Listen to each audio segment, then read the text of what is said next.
सामने हो मंजिल तो रास्ते ना मोड़ना, सामने हो मंजिल तो रास्ते ना मोड़ना, दिल में हो जो सपने उसे ना तोड़ना, कदम कदम पर मिलेंगी मुश्किलें हजारों, लेकिन याद रहे मेरे भाई, सितारे चुनने के चक्कर में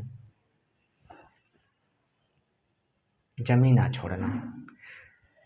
जय हिंद मेरे प्यारे भाई, स्वागत करता हूँ आपको अपने यूट्यूब प्लेटफॉर्म साइंस बक्सिंग। उम्मीद करते हैं जहाँ होंगे आप लोग कुशल मंगल से होंगे। हम लोग का टॉपिक है जो RRB assistant loco pilot and technician stage first का लगभग 20 क्वेश्चन को, सिर्फ साइंस के 20 क्वेश्चन को हम लोग सरल कर रहे होंगे मेरे भाई। सिर्फ 20 ही क्वेश्चन को नहीं, जितने ऑप्शन हैं सभी ऑप्शन को भी पोस्टमार्टम करते हुए चलेंगे। तो 4 ऑप्शन 20 क्वेश्चन, 20 चौको 100, अर्थात 100 क्वेश्चन पर हम लोग लगभग 30 से 40 मिनट में हम लोग एनालिसिस करने वाले हैं मेरे भाई। तो आप लोग हौसला बनाए रखिए, कापी उठाइए, कलम उठाइए और मेरे साथ साथ आप लोग कोशिश करिए कि ज़्यादा से ज़्यादा प्रश्नों को खुद से सरल करने का। क्लियर? और लास्ट में ज़रूर बताइएगा कि कितना आंसर आप लोग का सही बन रहा है। टाइम वर्स किए बिना बढ़ते हैं पहले प्रश्न की ओर। पहला प्रश्न क्या कह रहा है? कह रहा है कि एक तत्व ए, बी और सी डायनामिक के ट्रायस के रूप में व्यवस्थित हैं। यदि ए का परमाणु द्रव्यमान 7 और सी का 39 है तो बी का परमाणु द्रव्यमान कितना होगा? मेरे भाई, ये डायनामिक, जिसको डायनामिक भी कहा जाता है, डायनामिक का स्तरीक सिद्धांत क्या है तो आप लोग पढ़े होंगे हाई स्कूल में। तत्वों तथा उनके वर्गीकरण में ये बताया गया है डायनामिक स्तरीक सिद्धांत में, यदि बढ़ते हुए परमाणु भार के रूप में तत्वों को रखा जाए। मेरे भाई, आप लोग पढ़े होंगे न्यूटन्स का अष्टक नियम और प्राउस्ट की परिकल्पना, लोदरमेयर का वक्र सिद्धांत। उन्हीं के बीचों बीच में ये भी थे, कौन? डायनामिक जी। इन्होंने कहा कि यदि उस समय डायनामिक के समय में 53 तत्व ज्ञात थे। इन्होंने कहा कि यदि तत्वों के बढ़ते हुए परमाणु भार के रूप में रखा जाए तो कुछ तत्व ऐसे होते हैं जो त्रिकी होते हैं। त्रिकी का मतलब, यदि 3 तत्वों को सिलेक्ट किया जाए ना, 3 तत्वों को सिलेक्ट किया जाए तो पहला और तीसरे का औसत, पहला और तीसरे का औसत जब निकालेंगे तो बीच वाले तत्व के, पहले और तीसरे का औसत बीच वाले तत्व के परमाणु भार के बराबर होगा। इसका एग्जाम्पल क्या है तो मेरे भाई, आप लोग क्षारीय मृदा धातु पढ़े होंगे। इसमें का एक पेयर बनता है 3 का त्रिक का, और एक हैलोजन का बनता है, और एक आप लोगों का ध्यान रहे मेरे भाई, सुनिए, जैसे बेटा मांगे कार, स्कूटर, बाप राजी। मेरे भाई, इन तीनों तत्वों को लेकर के, ये जो तीनों तत्व हैं इस पर डायनामिक का त्रिक सिद्धांत लागू होता है। उसके बाद हैलोजन जो 17वां समूह है पीरियोडिक टेबल में, फिर कल, बाहर, आई, आंटी, इन पर लागू होता है। फिर उसके बाद किस पर लागू होता है तो मेरे भाई, आप लोग को पता होगा कि लिथियम, सोडियम और किस पर? पोटेशियम। यही 3 ऐसे हैं जिन पर डायनामिक का त्रिक सिद्धांत लागू होता है मेरे भाई।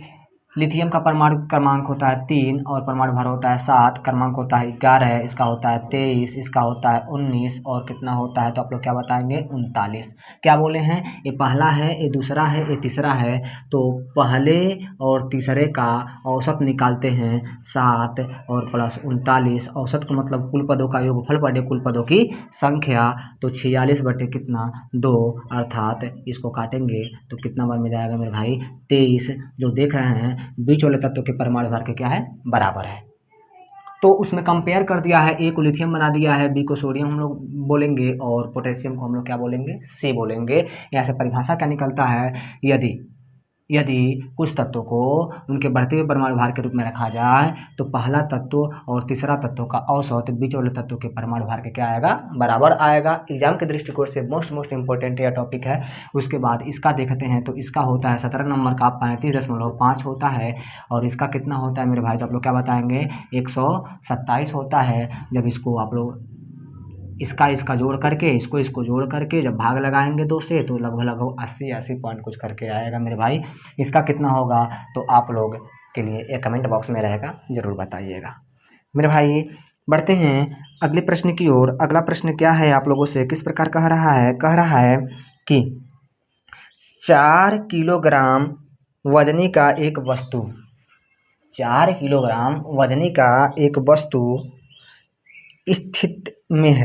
स्थिर स्थिति में है, निरंतर बल लागू होने पर यह 5 मीटर प्रति सेकंड की गति प्राप्त कर लेता है। बल द्वारा किया गया कार्य कितना होगा। मेरे भाई ध्यान से प्रश्न को पढ़ते हैं और जो भी वैल्यू मिलते हैं उसको हम लोग कलेक्ट करते हैं, फिर देखते हैं कौन सा फार्मूला लग रहा है। करा 4 किलोग्राम वजनी का, अर्थात मास दिया हुआ है, द्रव्यमान दिया हुआ है, मास दिया हुआ है, द्रव्यमान दिया हुआ है, कितना केजी है 4 केजी, कोई दिक्कत नहीं, बढ़ जाइए आगे। निरंतर बल लागू होने पर 5 मीटर प्रति सेकंड की गति प्राप्त कर लेता है। मेरे भाई और इसकी जो स्पीड मिला कितना मिला, 5 मीटर पर सेकंड मिला। तो कह रहा है बल द्वारा किया गया कार्य क्या होगा। मेरे भाई कोई भी एग्जाम जिसमें साइंस का वेटेज होता है ना, स्थितिज ऊर्जा गतिज ऊर्जा, इस दोनों में से एक तो पक्का रामबाण है, टपक जाता है। दुनिया का कोई भी एग्जाम हो वनडे का जिसमें साइंस का वेटेज हो ना, तो उसमें काइनेटिक एनर्जी और पोटेंशियल एनर्जी मिल ही जाता है। तो इसमें देखेंगे कह रहा है कि कोई वस्तु है वह 4 केजी का है और वह 5 मीटर प्रति सेकंड की रफ्तार से चल रहा है, मतलब चल रहा है। तो किसी वस्तु में उसके गति के कारण जो कार्य करने की क्षमता होती है ना, उसको गतिज ऊर्जा कहते हैं। यदि कोई वस्तु गति अवस्था में है तो उसमें गतिज ऊर्जा है, यदि कोई वस्तु रुका हुआ है तो उसमें स्थितिज ऊर्जा है। क्लियर। तो हमें ज्ञात करना है काइनेटिक एनर्जी। तो काइनेटिक एनर्जी क्या होता है, kinetic energy is equal to formula क्या होता है, half M V square. Kinetic energy गतिज ऊर्जा हाफ एम का मान कितना 4 और भी का मान 5 का 25 हो जाएगा। वर्क करेंगे 5 का तो 2 दूना 4, 25 दूना 50। काइनेटिक एनर्जी आप लोग को पता है 50 जूल मिलेगा। उम्मीद करते हैं प्रश्न समझ में आया होगा। बढ़ते हैं अगले प्रश्न की ओर मेरे भाई। अगला प्रश्न क्या कह रहा है, अगला प्रश्न आप लोगों के समक्ष कि निम्नलिखित में से किसने रासायनिक संयोजन के 2 महत्वपूर्ण नियमों को स्थापना करके रासायनिक अभिक्रिया की नींव रखी थी। मेरे भाई 4 वैज्ञानिकों का नाम है, चारों वैज्ञानिकों का हम लोग एनालिसिस करते हैं। कह रहा है कि निम्नलिखित में से किसने रासायनिक संयोजन के 2 महत्वपूर्ण नियमों की स्थापना करके रासायनिक अभिक्रिया की नींव रखी थी। फर्स्ट ऑप्शन कह रहा है अर्नेस्ट रदरफोर्ड। मेरे भाई आप लोग रदरफोर्ड ऑप्शन से देखें तो रदरफोर्ड जी का आप लोग नाम सुने होंगे। रदरफोर्ड जो नाभिक के क्या हैं, खोज करता है, साथ साथ अणु के भी खोज करता है। बात करें अणु क्या होते हैं तो अणु परमाणु से मिलकर बने हुए होते हैं और परमाणु के खोजकर्ता कौन है मेरे भाई, जॉन डाल्टन है। लिखते रहिएगा, नोट करते रहिएगा, वेरी वेरी इंपॉर्टेंट प्रश्नों को हम एनालिसिस कर रहे हैं। परमाणु के खोजकर्ता जॉन डाल्टन जी हैं। बात करें भारत में परमाणु शब्द के प्रयोग सबसे पहले किसने किया था तो महर्षि कणाद ने किया था। परमाणु शब्द का प्रयोग कणाद, परमाणु का खोज जॉन डाल्टन, अणु और नाभिक का खोज दोनों का रदरफोर्ड ने किए हैं। क्लियर। बी ऑप्शन की ओर बढ़ते हैं। बी ऑप्शन कह रहा है डेमोक्रिटस, ये जो हैं ब्रह्मांड का परमाणु सिद्धांत दिए थे। डेमोक्रिटस क्या दिए थे, ब्रह्मांड का परमाणु सिद्धांत दिए थे। और जो सी नंबर का ऑप्शन दिख रहा है ना, जोसेफ एल प्राउस्ट, जो प्राउस्ट जी हैं, जब तत्वों को वर्गीकृत किया जा रहा था तो उस समय उनका एक कंटेंट उभर कर आया था, एक थ्योरी उभर कर आई थी। उन्होंने कहा था कि दुनिया का कोई भी तत्व उनके समय तक जो ज्ञात हैं वे सभी जो होते हैं उनका परमाणु द्रव्यमान होता है ना, उनके समय तक जो भी तत्व ज्ञात थे उन सभी तत्वों के परमाणु द्रव्यमान हाइड्रोजन के परमाणु द्रव्यमान के पूर्ण गुणज होते हैं। ये किसका थ्योरी है तो आप लोग क्या बताएंगे, प्राउस्ट जी की परिकल्पना है। प्राउस्ट जी की परिकल्पना फिर से सुनिए। उन्होंने क्या कहा था कि दुनिया में जितने भी तत्व होंगे या हैं उन सभी तत्वों का जो परमाणु द्रव्यमान होगा ना, हाइड्रोजन के परमाणु द्रव्यमान के पूर्ण गुणज होगा। अर्थात जितने भी तत्व रहेंगे उनके सभी तत्वों का परमाणु द्रव्यमान हाइड्रोजन के परमाणु द्रव्यमान के क्या होगा, पूर्ण गुणज होगा। आगे बात करें एंटोइन एन लेवेजियर, तो मेरे भाई एंटोइन एन लेवेजियर ही फादर ऑफ केमिस्ट्री हैं। मतलब रसायन विज्ञान के जन्मदाता कौन हैं तो लेवोसिए जी हैं। फिजिक्स के जन्मदाता कौन है मेरे भाई? कमेंट बॉक्स में ज़रूर छापिएगा, बिना नकल किए छापिएगा। और केमिस्ट्री के सॉरी मेरे भाई बायोलॉजी के जन्मदाता कौन है जीव विज्ञान के? तो आप लोग नॉलेज के लिए बताएं कौन है? अरस्तु जी हैं। क्लियर? तो उम्मीद करते हैं इसका परफेक्ट आंसर बनेगा, इसका परफेक्ट आंसर बनेगा डी। उम्मीद करते हैं समझ में आया होगा। बढ़ते हैं अगले प्रश्न की ओर। अगला प्रश्न क्या कह रहा है? कह रहा है चौथा नंबर का प्रश्न, यदि आप एक दर्पण में देखते हैं और पाते हैं कि छवि आपसे छोटी है तो दर्पण का प्रकार क्या है? मीन्स आप किसी दर्पण में देख रहे हैं और देखने पर आपकी जो परछाई है ना आपसे छोटा बन रहा है, तो कौन सा दर्पण हो सकता है? फर्स्ट ऑप्शन क्या कह रहा है? फर्स्ट ऑप्शन कह रहा है आप लोगों से समतल दर्पण। मेरे भाई समतल उत्तल दर्पण, समतल और उत्तल दर्पण कह रहा है। समतल दर्पण की पहचान लिखते रहिएगा, नोट करते रहिएगा, छापते रहिए। समतल दर्पण की क्या विशेषता होती है? जितना बड़ा वस्तु होता है उतना ही बड़ा प्रतिबिंब होता है। समतल दर्पण की क्या विशेषता होती है? जितना बड़ा वस्तु उतना ही बड़ा प्रतिबिंब। प्रतिबिंब की स्थिति कैसी होती है? प्रतिबिंब कैसी होती है? आभासी होती है। और कैसा होता है मेरे भाई? सीधा होता है। उत्तल दर्पण की क्या विशेषता होती है? तो उत्तल दर्पण की प्रतिबिंब सदैव वस्तु से छोटी बनती है। क्लियर? सदैव वस्तु से छोटी बनती है, सीधा बनता है और आभासी बनता है। अवतल का क्या होता है? तो अवतल का तो बहुत सारे केस होते हैं। जब अनंत पर रहेगा तब क्या होगा? जब अनंत और वक्रता त्रिज्या के बीच में रहेगा तब क्या होगा? जब वक्रता केंद्र पर रहेगा तब क्या होगा? वक्रता केंद्र और मुख्य फोकस के बीच में रहेगा तब क्या होगा? और मुख्य फोकस पर रहेगा तब क्या होगा? मुख्य फोकस और ध्रुव के बीच में रहेगा तब क्या होगा? तो आप लोग के नॉलेज के लिए बताएं, अवतल दर्पण से प्रतिबिंब बनने के कितने नियम होते हैं मेरे भाई? 6 नियम होते हैं। कितने नियम होते हैं? 6 नियम होते हैं। जब वस्तु अनंत पर होती है, जब वस्तु अनंत पर होती है तो प्रतिबिंब मुख्य फोकस पर बनता है। जब अनंत और वक्रता केंद्र के बीच में होती है तो प्रतिबिंब, और देखिए जब इधर देख लें बेटर रहेगा, हम लोग समझ लें तो बेटर रहेगा। होता क्या है? सपोज ये आप लोगों के पास दर्पण है। कौन सा दर्पण है मेरे भाई? तो आप लोग क्या बताएंगे? यह है अवतल दर्पण। अवतल दर्पण की पहचान कैसे होती है? अवतल दर्पण की परिभाषा क्या होती है? वह दर्पण जो उभरे हुए सतह पर कलई किया जाता है और दबे हुए सतह को परावर्तक सतह बनाया जाता है। मेरे भाई प्रकाश का परावर्तन ये दबे हुए सतह से होगा। और ये जो कलई किया गया है यह किसका कलई किया जाता है दर्पण में? तो आप लोग क्या बताएंगे? सिल्वर, पारा या लाल ऑक्साइड। ये कलई किसका किया गया रहता है मेरे भाई? तो आप लोग क्या बताएंगे? या तो सिल्वर, या तो पारा, या तो मेरे भाई लाल ऑक्साइड। क्लियर? दर्पण के परावर्तक सतह के मध्य बिंदु को दर्पण का ध्रुव कहते हैं। ध्रुव को पोल से लिखते हैं। ध्रुव ध्रुव दर्पण के परावर्तक सतह के मध्य बिंदु को दर्पण का ध्रुव कहते हैं। और उसके बाद वह उस गोले के केंद्र को, जिसका कि दर्पण एक भाग है, उसके केंद्र को वक्रता केंद्र कहते हैं। और वक्रता केंद्र और ध्रुव के बीचों बीच की स्थिति को हम लोग क्या बोलते हैं? मुख्य फोकस बोलते हैं। अब देखते हैं वस्तु की स्थिति, प्रतिबिंब बनने की कितनी स्थिति है। एक बार मान लें वस्तु कहाँ है? अनंत पर है। मेरे भाई जब वस्तु अनंत पर होती है तो प्रतिबिंब कहाँ बनती है? तो आप लोग क्या बताएंगे? मुख्य फोकस पर बनती है। क्लियर? जब वस्तु अनंत और वक्रता केंद्र के बीच में होती है तो प्रतिबिंब कहाँ बनती है? तो मेरे भाई आप लोग क्या बताएंगे? ये सेकंड है, यहाँ पर बनता है, सी और एफ के बीच में बनता है। मेरे भाई जब वस्तु कहाँ होती है? वक्रता केंद्र पर होती है। तो इस बात को आप लोग अपने सबकॉन्शियस माइंड में फिट करिए। प्रतिबिंब कहाँ बनती है? वक्रता केंद्र पर ही बनती है, वस्तु के बराबर बनती है। क्लियर? जितना बड़ा वस्तु उतना ही बड़ा क्या? प्रतिबिंब। जब वस्तु सी और एफ के बीच में होती है तो आप लोग क्या बताएंगे? प्रतिबिंब कहाँ बनती है मेरे भाई? तो सी और अनंत के बीच में बनती है। यह चौथा केस है। और जब वस्तु मेरे भाई कहाँ होती है? जब वस्तु मुख्य फोकस पर होती है तो प्रतिबिंब कहाँ बनता है मेरे भाई? आप लोग क्या बताएंगे? अनंत पर बनती है। एक केस और बच जा रहा है। जब वस्तु एफ और सी के बीच में होता है ना, जब वस्तु सी और एफ के बीच में होता है ना तो दर्पण के पीछे बनता है। दर्पण के पीछे बनता है। प्रतिबिंब कहाँ बनता है? दर्पण के पीछे बनता है, सीधा बनता है और वस्तु से बहुत बड़ा बनता है। इधर देखिए उल्टा है और वास्तविक है। और यहाँ तक तो वस्तु से छोटा है, यहाँ पर वस्तु के बराबर है, इधर वस्तु के बड़ा हो जाता है। सी के पहले, अर्थात सी के पहले जो भी रहेगा वस्तु से छोटा रहेगा। सी के बाद, सी पर तो बराबर है, सी के बाद जो भी प्रतिबिंब रहेगा वस्तु से बड़ा रहेगा। लेकिन जब एफ और पी के बीच में मुख्य फोकस और ध्रुव के बीच में वस्तु रहती है तो इसका प्रतिबिंब कहाँ बनता है, दर्पण के पीछे। कैसा बनता है, सीधा बनता है और वस्तु से बड़ा बनता है। तो उम्मीद करते हैं यह टॉपिक आप लोगों को समझ में आया होगा।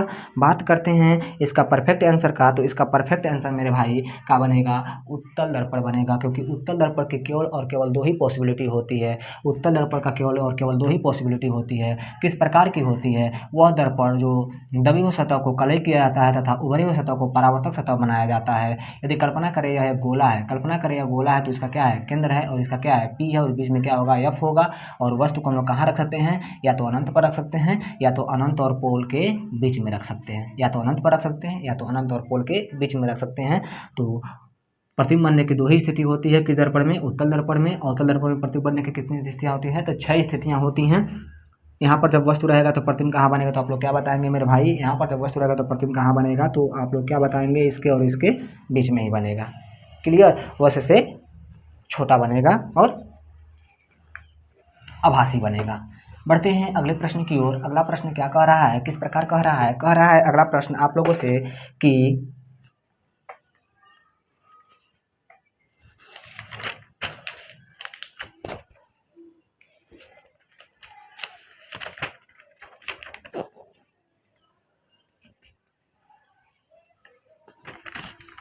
हाँ मेरे भाई, कह रहा है कि खाद्य पदार्थों में दुर्गंध आने का मुख्य कारण वसा और तेलों का है। खाद्य पदार्थों में दुर्गंध आने का मुख्य कारण वसा और तेलों का है। इसका ऑप्शन क्या है सही, तो मेरे भाई आप लोग को बताएं पहले विकृत गंधिता। विकृत गंधिता, विकृत गंधिता क्या होती है, जब तैली युक्त भोज्य पदार्थ, लिखते रहेंगे तो बेटर रहेगा, जब तैली युक्त भोज्य पदार्थ नमी अथवा वायु की उपस्थिति में आती है तो उसमें विचित्र गंध उत्पन्न हो जाते हैं।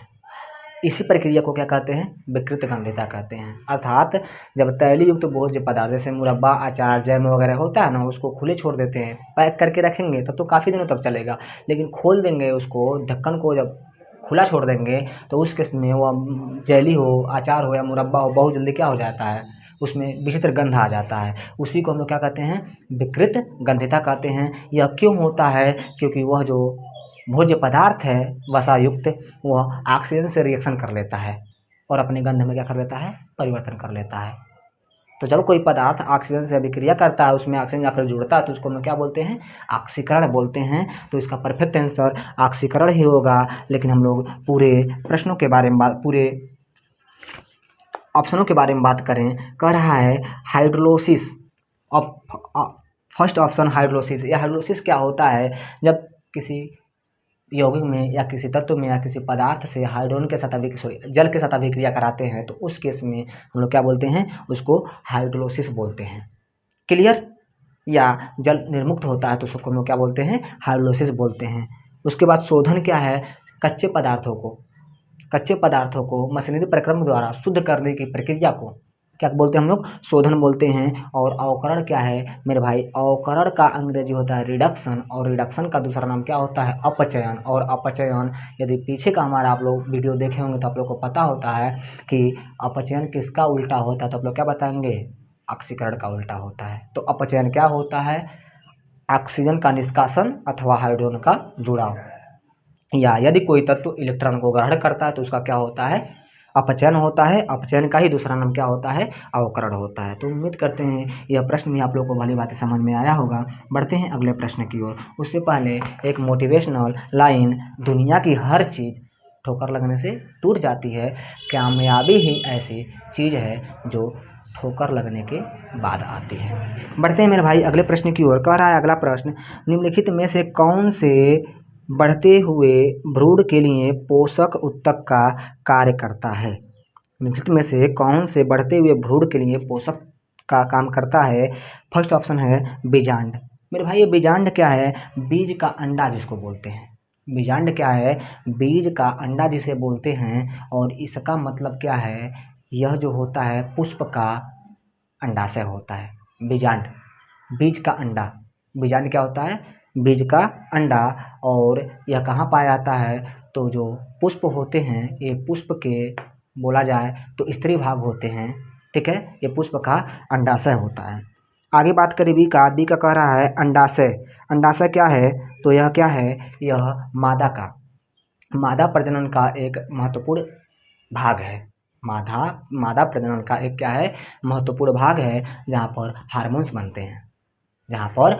बनते हैं और अंडाणु का क्या होता है? निर्माण होता है। क्लियर। बात करें अगले ऑप्शन की ओर। अगला ऑप्शन क्या कर रहा है कि एंडोस्पर्म। अगला ऑप्शन कर रहा है एंडोस्पर्म। ये एंडोस्पर्म क्या होता है मेरे भाई? तो इसको हम लोग देखें तो यह कुछ भोज्य पौधे के जो कुछ भोज्य पदार्थ होते हैं उनका क्या करता है? अपचयन करता है या उसको ग्रहण करता है। अगला ऑप्शन क्या कह रहा है? कह रहा है युग्मनज। युग्मनज क्या है? तो मेरे भाई जब नर और मादा, मेल और फीमेल के जब युग्मज आपस में मिल करके नए कोशिका का निर्माण करते हैं तो उसको हम लोग क्या बोलते हैं? युग्मनज बोलते हैं। तो उम्मीद करते हैं समझ में आया होगा। बढ़ते हैं अगले प्रश्न की ओर। अगला प्रश्न कह रहा है कि 20 सेंटीमीटर की वक्रता त्रिज्या वाले एक अवतल दर्पण की फोकस दूरी कितनी होगी? मेरे भाई 20 सेंटीमीटर की वक्रता त्रिज्या वाले अवतल दर्पण की, मेरे भाई यहाँ पर देखेंगे हम लोग दर्पण, अवतल दर्पण और क्या? उत्तल दर्पण। प्रमुख चिन्ह परिपाटी को देखते हुए चलेंगे। दर्पण में कितने कितने चिन्ह होते हैं और प्रयुक्त चिन्हों को हम लोग क्या बोलते हैं? पहला तो होता है फोकस दूरी। क्या होता है? फोकस दूरी को एफ से लिखते हैं। इसकी भी फोकस दूरी को एफ से लिखेंगे। उसके बाद क्या होता है? दर्पण से वस्तु तक की दूरी। वस्तु तक दूरी दर्पण से, कहाँ से? दर्पण से वस्तु तक की दूरी को किसे लिखते हैं? यू से लिखते हैं। उसके बाद दर्पण से प्रतिबिंब तक दूरी को किसे लिखेंगे? भी से लिखेंगे। वक्रता त्रिज्या, दर्पण की वक्रता त्रिज्या को किससे लिखेंगे? आर से लिखेंगे। दर्पण के आवर्धन को किससे लिखेंगे? एम से लिखेंगे। क्लियर। प्रतिबिंब को आई से लिखेंगे। वस्तु को किससे लिखेंगे? ओ से लिखेंगे। मेरे भाई ओ फॉर ऑब्जेक्ट मतलब होता है वस्तु, आई फॉर इमेज मतलब प्रतिबिंब, एम फॉर मैग्निफिकेंस में होता है आवर्धन, रेडियस में क्या होता है? त्रिज्या होता है, और भी क्या है? दर्पण से प्रतिबिंब तक की दूरी, यू क्या है? दर्पण से वस्तु तक की दूरी। अब बात कर ले चिन्ह परिपाटी का, तो मेरे भाई अवतल दर्पण में हर एक चिन्ह चाहे कुछ भी हो, अवतल दर्पण में हर एक चिन्ह चाहे कुछ भी हो, क्या होता है? निगेटिव होता है। क्या होता है? निगेटिव होता है। क्या होगा? निगेटिव होगा। इसमें दो केस होते हैं, एक प्रतिबिंब जब आभासी बनेगा तब, एक प्रतिबिंब जब वास्तविक बनेगा तब। तो मेरे भाई आभासी बनेगा तो प्लस होता है, और वास्तविक बनेगा तो क्या होगा? माइनस होगा। और ये जो होते हैं ये तो प्लस ही होंगे। क्यों प्लस होंगे मेरे भाई? तो आप लोग क्या बताएंगे? दूरी कभी भी नेगेटिव नहीं होती है, चाहे वस्तु की दूरी हो, दूरी कभी भी नेगेटिव नहीं होते हैं, लंबाई कभी भी नेगेटिव नहीं होते हैं। तो इस केस में एफ, यू, भी, आर सब के सब अवतल दर्पण में क्या होंगे? नेगेटिव होंगे। और उत्तल दर्पण में क्या होंगे? सभी पॉजिटिव होंगे। सिर्फ कौन नेगेटिव होगा मेरे भाई? तो आप लोग क्या बताएंगे? यू क्या होगा? नेगेटिव होगा। क्यों नेगेटिव होगा? क्योंकि आप लोग पढ़े होंगे चिन्ह परिपाटी, ये प्लस प्लस होता है। चलिए देखा जाए, इधर की दूरी क्या होती है? माइनस होती है। इधर की दूरी क्या होती है? प्लस होती है। यह दूरी क्या होती है? प्लस होती है। यह दूरी क्या होती है? माइनस होती है। और कोई भी दर्पण हो, वस्तु को सदैव बाईं ओर रखते हैं, और मूल बिंदु से बाईं ओर की दूरी क्या होती है? हमेशा निगेटिव होती है। इसीलिए इसमें सिर्फ यू क्या होता है? निगेटिव होता है। बाकी क्या होता है? पॉजिटिव होता है। जब हम लोग इसका पढ़ेंगे चैप्टर वाइज तो बेटर तरीके से हम लोग अध्ययन करेंगे। फिलहाल प्रैक्टिस सेट है, ठीक है। जितना बता रहे हैं उसको आप लोग नोट करते रहिए और आगे बढ़ते रहिए, मौज करते रहिए। कह रहा है कि प्रश्न हाँ, 20 सेंटीमीटर वक्रता त्रिज्या के एक अवतल दर्पण की फोकस दूरी कितनी होगी। वक्रता त्रिज्या दे रखा है आर, दे रखा है कितना 20 सेंटीमीटर। लेकिन मेरे भाई चिन्ह परिपाटी का विशेष ध्यान रहे, यह क्या होता है अवतल दर्पण की वक्रता त्रिज्या या कुछ भी हो नेगेटिव होता है। पूछ रहा है इसकी फोकस दूरी क्या होगी। तो हम लोग क्या जानते हैं, दर्पण की वक्रता त्रिज्या और फोकस दूरी में संबंध क्या होता है। दर्पण की जो फोकस दूरी होती है उसके वक्रता त्रिज्या की आधी होती है। वंस अगेन, दर्पण की जो फोकस दूरी होती है उसके वक्रता त्रिज्या की आधी होती है। तो फार्मूला होता है एफ बराबर r/2। तो F is equal to R का मान -20 डिवाइडेड बाई 2, अर्थात F is equal to minus का 10 सेंटीमीटर। और दूरी कभी भी निगेटिव नहीं होती है, इसीलिए पॉजिटिव वाले को आप लोग परफेक्ट आंसर बनाइएगा। बढ़ते हैं अगले प्रश्न की ओर। ना संघर्ष ना तकलीफ तो खाक मजा फिर जीने में, बड़े बड़े तूफान थम जाते हैं जब आग लगी हो सीने में। मेरे भाई कह रहा है 5 मीटर प्रति सेकंड की चाल से गतिशील 5 मीटर प्रति सेकंड की चाल से गतिशील 22 केजी वजनी वाली वस्तु का गतिज ऊर्जा कितनी होगी। फिर से देखिए, आ तो गया। क्या कह रहा है कि चाल दिया हुआ है 5 मीटर प्रति सेकंड और इसका द्रव्यमान दिया हुआ है केजी किलोग्राम। कितना किलोग्राम है, तो 22 किलोग्राम है। द्रव्यमान है 22 किलो। चाल है 5 मीटर प्रति सेकेंड। मेरे भाई यदि यही किलोमीटर प्रति घंटा होता तो हम लोग किससे गुणा करते हैं, कमेंट बॉक्स में ज़रूर छापिएगा, क्योंकि मात्रक का बहुत बड़ा रोल होता है न्यूमेरिकल को सरल करते वक्त। तो कह रहा है इसकी गतिज ऊर्जा कितनी होगी। देखिए, 2 क्वेश्चन एक ही सेट में, गतिज ऊर्जा से ये दूसरा का क्वेश्चन है।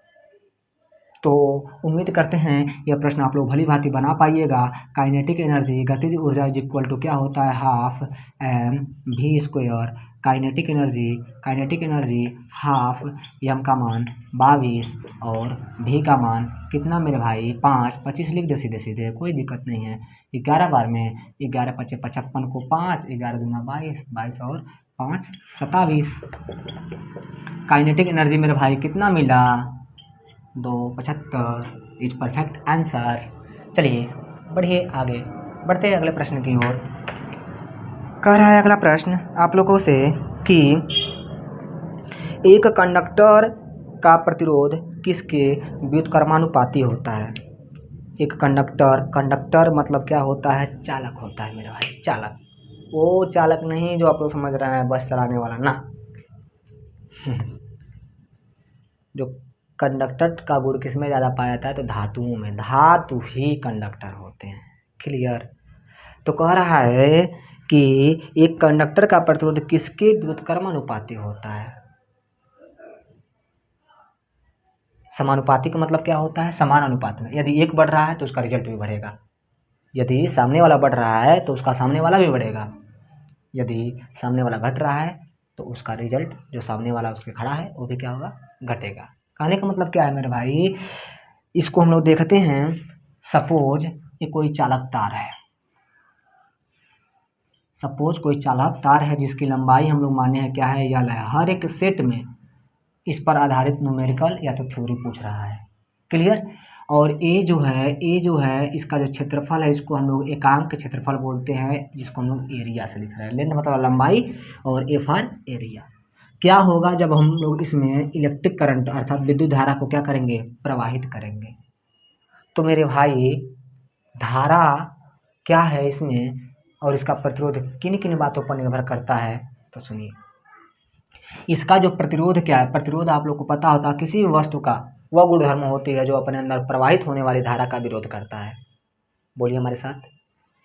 प्रतिरोध किसी वस्तु का वह गुणधर्म है जो अपने अंदर या उस वस्तु के अंदर जो धारा प्रवाहित होती है उसको क्या करता है, विरोध करता है, प्रतिरोध कहलाता है। प्रतिरोध का मात्रक ओम होता है। क्लियर। इसको कैपिटल आर से लिखते हैं। आंतरिक प्रतिरोध स्मॉल आर होता है। ठीक। तो इसका जो रेजिस्टेंस होता है, पहली बात तो इसकी लंबाई के क्या होगा, समानुपाती होगा। मीन्स लंबाई बढ़ेगी तो जाहिर सी बात है प्रतिरोधकता उसका क्या होगा, ज़्यादा होगा। फॉर एग्जाम्पल यदि छोटा सा बैटरी को लेकर के छोटा सा बल्ब को जलाएं, छोटा सा तार लेकर के, तो जलेगा ना, पक्का जलेगा। लेकिन 1 किलोमीटर का तार रहे, वही छोटी सी बैटरी रहे और बल्ब एकदम अंतिम छोर पर रहे, तो बैटरी से कनेक्शन दे देंगे तो क्या वो जलेगा, 1 किलोमीटर का तार, छोटी सी बैटरी और छोटा सा बल्ब नहीं जलेगा। क्यों नहीं जलेगा? क्योंकि धारा तो बैटरी से निकला, लेकिन जाते जाते जाते जाते जाते जाते अंतिम तक नहीं पहुंच पाया। इधर ही तार में बहुत सारे धारा को खत्म करने के लिए दैत्य बैठे हुए हैं, जिसको प्रतिरोध कहते हैं। वही विरोध कर देगा, धारा को वहाँ तक पहुँचने नहीं दे देगा। तो कहाँ से बल्ब जलेगा जब वहाँ तक पहुँच ही नहीं पाएगा। तो हम लोग क्या सीखें? यदि लंबाई बढ़ेगी तो प्रतिरोध भी क्या होगा? बढ़ेगा। क्लियर? यदि लंबाई बढ़ेगी तो प्रतिरोध भी बढ़ेगा। और इसका ताप कई भी समानुपाती होता है। लंबाई यदि बढ़ाते हैं तो प्रतिरोध बढ़ता है, ताप बढ़ाने पर भी क्या होता है? बढ़ता है। अर्थात ये समानुपाती हुआ किसके? टी के भी। ताप बढ़ाने पर प्रतिरोध बढ़ता है, प्रतिरोधकता को घटाने पर घटता है। तो हम समझ जाते हैं ताप क्या हो गया है? घट गया है। इसको मतलब होता है समानुपात में हई बढ़ेगा तो हइयो बढ़ेगा, हई घटेगा तो हइयो घटेगा, हई घटेगा तो हइयो घटेगा, हई घटेगा तो हइयो घटेगा। इसलिए तो बोलते हैं समानुपात। ठीक है। और इसका व्युत्क्रमानुपाती क्या होता है? देखिए, यदि इसको मोटा कर दे, क्षेत्रफल को, ये जो रेजिस्टेंस होता है ये इसके अनुप्रस्थ काट के क्षेत्रफल के क्या होता है? व्युत्क्रमानुपाती होता है। अर्थात यदि मोटाई को अधिक करेंगे तो प्रतिरोध क्या होगा? कम हो जाएगा, और मोटाई को कम करेंगे तो प्रतिरोध क्या हो जाएगा? ज़्यादा हो जाएगा। ये उसका होता है उल्टा रिलेशन। तो आप लोग क्या देख रहे हैं? किसके व्युत्क्रमानुपाती है? तो आप लोग क्या बताएंगे? इसके अनुप्रस्थ काट के क्षेत्रफल के व्युत्क्रमानुपाती होता है। यहाँ से एक व्यंजक बनता है R समानुपाती L/A, और इसको हटाते हैं तो हम लोग लगाते हैं बराबर, और एक गिफ्ट देते हैं जिसको रो बोलते हैं L/A, जहाँ ये क्या है? विशिष्ट प्रतिरोध है, या क्या है? प्रतिरोध है, ये क्या है? लंबाई है, ये क्या है? एरिया है। तो उम्मीद करते हैं छोटा सा टॉपिक आप लोग को समझ में आया होगा। बढ़ते हैं अगले प्रश्न की ओर। अगला प्रश्न क्या कह रहा है? कह रहा है कि थाइरॉक्सिन के संश्लेषण के लिए निम्नलिखित में से क्या आवश्यक है?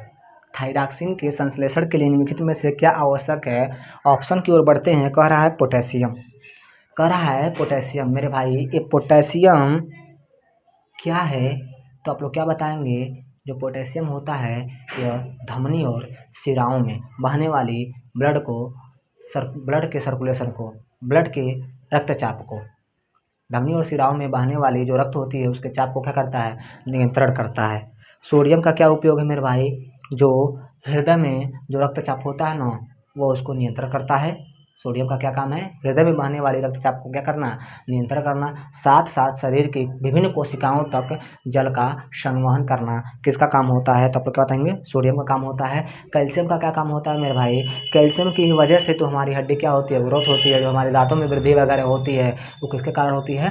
कैल्शियम के कारण होती है। और आयोडीन के ही कारण, ध्यान रहे मेरे भाई, थायरॉक्सिन का संश्लेषण होता है। थायरॉक्सिन है क्या मेरे भाई? तो आप लोग क्या बताएंगे? यह एक हार्मोन्स है। थायरॉक्सिन क्या है? यह एक क्या है? हार्मोन्स है, जो क्या करता है मेरे भाई? तो आप लोग क्या बताएंगे? थायरॉक्सिन हार्मोन्स का क्या कमाल होता है? तो इसका कमाल है जो बाल दिख रहे हैं, बाल थायरॉक्सिन हार्मोन्स के कारण है। हड्डी क्या है? थायरॉक्सिन हार्मोन्स के कारण है। क्लियर? और हमारे शरीर में जो कार्बोहाइड्रेट, वसा, विटामिन नहीं मेरे भाई, कार्बोहाइड्रेट, वसा और प्रोटीन, इनका उपापचय करने में क्या होता है? सहायक होता है। तो ऑप्शन की ओर फिर से हम लोग बढ़ते हैं। पोटेशियम का क्या काम है? तो धमनी और शिराओं में बहने वाली जो ब्लड होती है उसको नियंत्रित करता है। उसके बाद सोडियम का क्या काम है मेरे भाई? तो आप लोग क्या बताएंगे? जो हृदय है, जिसको आप लोग क्या कहते हैं? हार्ट अटैक बोलते हैं ना। यदि हार्ट अटैक के पेशेंट को कौन सी गोली खिलाई जाती है? तो सोडियम युक्त गोली खिलाई जाती है मेरे भाई। इसके साथ साथ जल की विभिन्न कोशिकाओं तक, बॉडी के विभिन्न कोशिकाओं तक जल का संश्लेषण कौन कराता है? तो आप लोग क्या बताएंगे? सोडियम कराता है। कैल्शियम आप लोग को पता है हड्डी के विकास में, दांत के विकास में कैल्शियम का योगदान होता है। आयोडीन थायरॉक्सिन क्या है? थायरॉक्सिन है, जो एक प्रकार से हार्मोन्स है। जो बाल है ये थायरॉक्सिन के ही वजह से है, हड्डी भी थायरॉक्सिन की वजह से है। तो उम्मीद करते हैं ये भी आप लोग को समझ में आया होगा। इसका परफेक्ट आंसर आप लोग को पता ही चल गया होगा, आयोडीन है। क्या है? आयोडीन है। अगला प्रश्न कह रहा है जो आप लोग के समक्ष है कि एक पौधे में तने या जड़ का घेरा किस कारण बढ़ता है?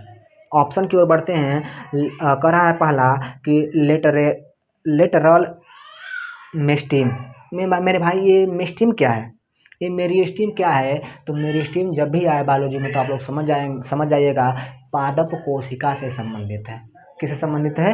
पादप कोशिका से संबंधित है। तो जो कह रहा है फर्स्ट ऑप्शन लेटरल मेरिस्टेम, इसका क्या काम है मेरे भाई? तो यही तो है जो एक पौधे के जड़ के घेरे के कारण बढ़ता है। बात कर लें डी नंबर का कर रहा है इंटरकेली मेरिस्टेम। यह क्या होता है? यह तने और पत्ती के वृद्धि में क्या होता है? सहायक होता है। डी नंबर इंटरकेली मेरिस्टेम तने और पत्ती के वृद्धि में क्या होता है? सहायक होता है। बात कर ले एक्स्ट्रा मेरिस्टेम, इसका काम होता है, क्या काम होता है? सपोज कोई पौधा है और उसको आप लोग जा करके काट दिए, कुल्हाड़ी वगैरह से थोड़ा सा काट दिए, तो क्या वो कटा रहेगा हमेशा? वो भरेगा नहीं, भरेगा। तो जब पादप या पौधे की जब कोई कोशिका क्षतिग्रस्त हो जाती है ना, तो वो भरता है। वो किसके कारण भरता है? तो वह किसके कारण बढ़ता है? तो आप लोग क्या बताएंगे? वह एक्स्ट्रा मेरिस्टेम के कारण बढ़ता है, जो पौधों को घाव को भरने के लिए क्या होता है? जिम्मेदार होता है।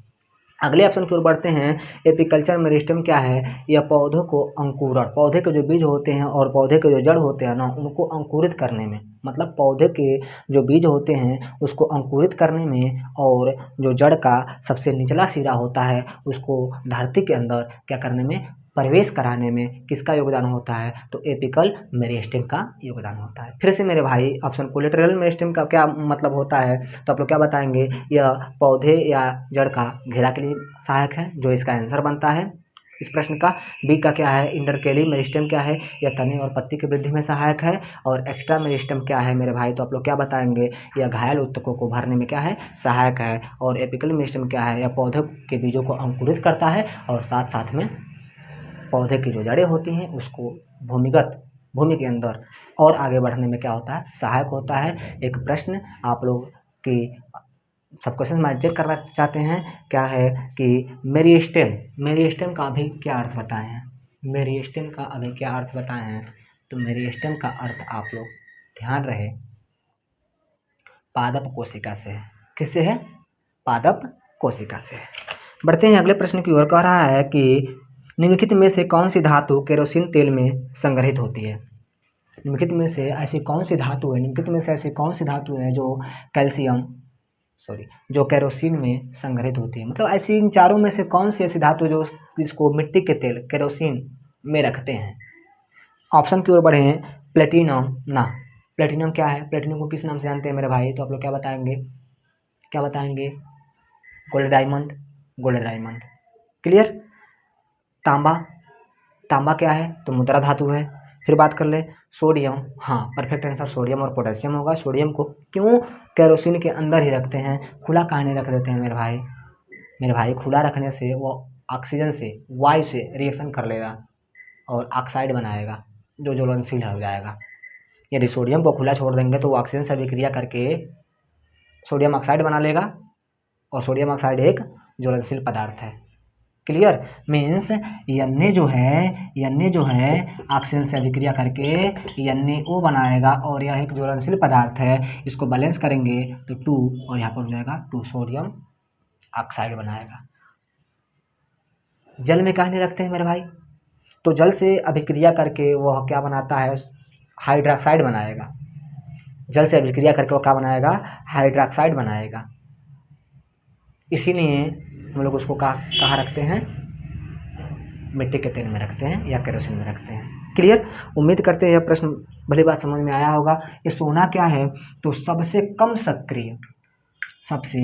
कम सक्रिय यदि मेटल का नाम पूछा जाए तो आप लोग क्या बताएंगे? सबसे कम सक्रिय धातु सोना ही है। आगे बढ़ते हैं। कह रहा है अगला प्रश्न कि सेल्सियस से केल्विन पर तापमान के बदलने के लिए निम्नलिखित में से क्या करना होगा? सेल्सियस से केल्विन में बदलने के लिए क्या करना होगा मेरे भाई? तो होता क्या है, सेल्सियस से केल्विन में बदलना है तो केल्विन में यदि हमें चाहिए और सेल्सियस में हमें पता है, हम चाहते हैं केल्विन में मिले, तो हम लोग क्या करते हैं? सेल्सियस में मापे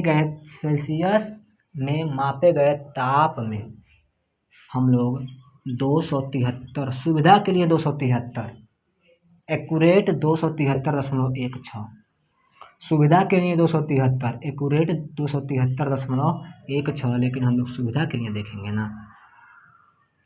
तो केल्विन में ताप ज्ञात करने के लिए सेंटीग्रेड या सेल्सियस में प्राप्त तापमान में कितना जोड़ देते हैं, 273 जोड़ देते हैं। और केल्विन में हमें पता हो, सेंटीग्रेड में हमें चाहिए, तो केल्विन में मापे गए ताप से 273 को घटा देते हैं तो क्या मिल जाता है, सेंटीग्रेड का मिल जाता है। फॉर एग्जाम्पल हम कहें केल्विन, सामान्य ताप केल्विन में कितना होता है, सामान्य ताप कमरे के तापमान कितना माना जाता है, तो एक्सपेरिमेंटली कमरे के ताप को माना गया है कितना मेरे भाई, तो आप लोग क्या बताएंगे, 25 डिग्री सेंटीग्रेड। कितना, 25 डिग्री सेंटीग्रेड में जोड़ देंगे 273, तो आगे जा कर के यही केल्विन में मिलेगा 298, यही केल्विन में सामान्य तापमान है। क्लियर। तो उम्मीद करते हैं प्रश्न से भली बात समझ में आया होगा। बढ़ते हैं अगले प्रश्न की ओर। तो इसका परफेक्ट आंसर आप लोग देख सकते हैं कौन सा है, कौन सा है मेरे भाई, ओके, बी नंबर का है। आगे बढ़ते हैं। अगला प्रश्न कह रहा है कि 2 kg के एक द्रव्यमान वाली वस्तु को ऊपर की ओर 20 मीटर प्रति सेकेंड के प्रारंभिक वेग से फेंकी जाती है। 2 kg का कोई द्रव्यमान है, उसको कहाँ फेंक रहे हैं, उसको कहाँ फेंक रहे हैं, ऊपर की ओर कंटिन्यू फेंक रहे हैं, जिसकी वेग कितना है, 20 मीटर प्रति सेकंड की प्रारंभिक वेग से फेंकी जाती है। ओके, कोई बात नहीं। 2 kg के द्रव्यमान, यम का मान दिया हुआ है 2 kg, और प्रारंभिक वेग को u से लिखते हैं, अंतिम वेग को v से लिखते हैं। प्रारंभिक वेग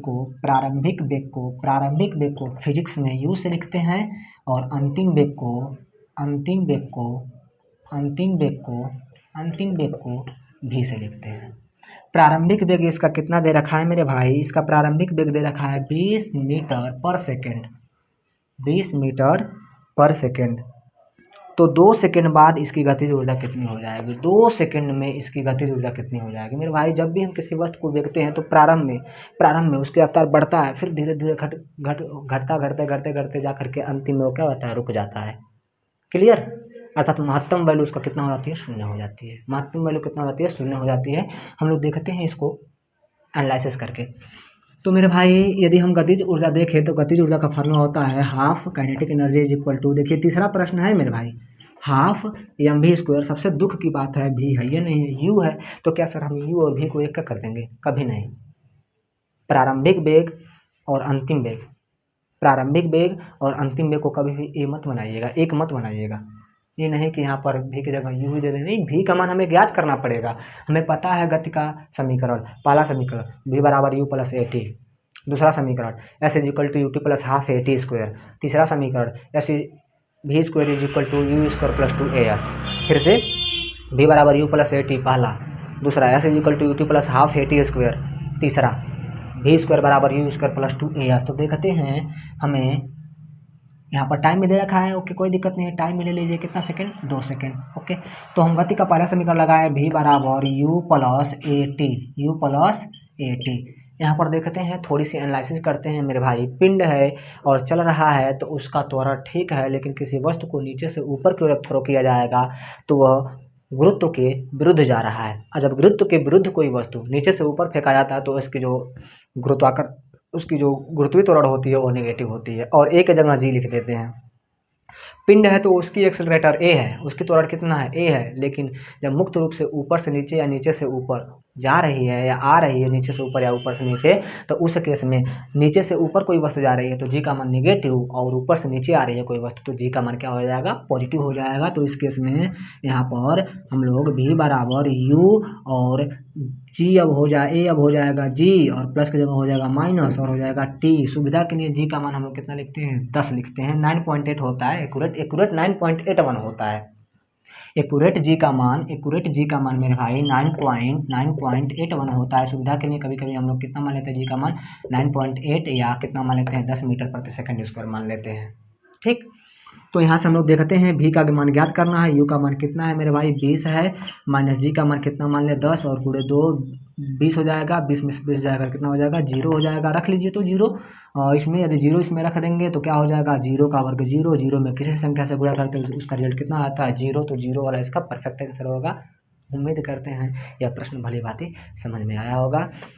रख हौसला वो मंजिल भी आएगा, रख हौसला वो मंजिल भी आएगा, प्यासे के पास चलकर समंदर भी आएगा, यूँ थक कर ना बैठ ऐ मंजिल के मुसाफिर, मंजिल भी मिलेगी और सफ़र का मज़ा भी आएगा। बढ़ते हैं अगले प्रश्न की ओर। अगला प्रश्न क्या है, किस प्रकार है, क्या हाल चाल है इस प्रश्न का, देखते हैं और प्रश्न के भावनाओं को समझते हैं और आवश्यकता पड़ी तो इस प्रश्न का पोस्टमार्टम भी करते हैं। क्या कह रहा है प्रश्न, कह रहा है कि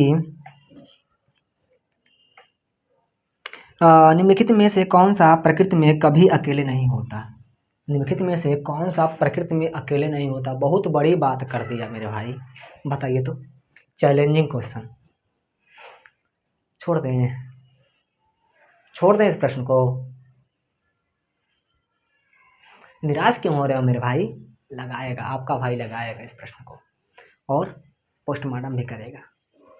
सिर्फ आंसर का कि पूरे ऑप्शन का, पूरे ऑप्शन का। चलिए, कर है जड़त्व, इनरेशिया। ये जड़त्व क्या होता है मेरे भाई, जड़त्व किसी वस्तु का वह गुणधर्म है, कोई पदार्थ नहीं है, पदार्थ नहीं है, फिर से पदार्थ नहीं है। जड़त्व किसी वस्तु का वह गुणधर्म है जो अपनी स्थिति में परिवर्तन होने का विरोध करता है।